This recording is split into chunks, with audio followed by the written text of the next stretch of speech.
Soybean তেলের দাম বাড়াতে মরিয়া সিন্ডিকেট। বিস্তারিত দেখুন অগ্রযাত্রা ডেস্ক রিপোর্টে। দেশের ভোজ্য তেল বাজারে গত নভেম্বর থেকে 5 থেকে 6টি কোম্পানির সিন্ডিকেটের কারণে অস্থিরতা তৈরি হয়েছে। পর্যাপ্ত মজুদ থাকা সত্ত্বেও তারা সরবরাহ কমিয়ে বোতলজাত সয়াবিন বাজার থেকে উধাও করে কৃত্রিম সংকট সৃষ্টি করেছে। খোলা সয়াবিনের দাম লিটারে 35 টাকা বাড়িয়ে 210 টাকা করা হয়েছে। ডিসেম্বরে অন্তর্বর্তী সরকারের দাম বাড়ানোর পরও ব্যবসায়ীদের কারসাজি থামেনি। এবার মালিক সমিতি লিটারে আরও 12 টাকা বাড়াতে নির্বাচিত সরকারের কাছে চিঠি দিয়ে চাপ সৃষ্টি করেছে। অনুমতি না পেলেও মিল মালিকরা নিজেরাই নতুন দাম কার্যকরের ঘোষণা দিয়েছে এবং না মানলে সরবরাহ বন্ধের হুমকি দিয়েছে।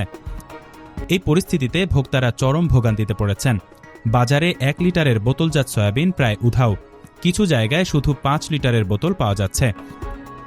অন্যদিকে কৃত্রিম সংকট ঠেকাতে র্যাব সারা দেশে অভিযান চালিয়ে 1,42,000 লিটার ভোজ্য তেলের স্বাভাবিক মজুদ ধরে 6,20,000 টাকা জরিমানা করেছে। এরই মধ্যে মিল মালিকদের সংগঠন Bangladesh vegetable oil refiners and Vanaspati manufacturers association বোতলজাত সয়াবিনের দাম 195 টাকা থেকে বাড়িয়ে 207 টাকা এবং 5 লিটারের দাম 955 থেকে 1020 টাকা করার প্রস্তাব দিয়েছে। আন্তর্জাতিক বাজারের দামের অজুহাতে তারা লোকসানের দাবি করছে। তবে বাণিজ্য মন্ত্রণালয়ের বিশ্লেষণে দেখা গেছে বর্তমান দামই আন্তর্জাতিক বাজারের সঙ্গে সামঞ্জস্যপূর্ণ। নতুন করে দাম বাড়ানোর প্রয়োজন নেই। রোববার সরবরাহকারীদের সঙ্গে এ বিষয়ে বৈঠক করবে মন্ত্রণালয়। অগ্রযাত্রা প্রতিদিন নির্ভীক প্রত্যয়ে উজ্জীবিত।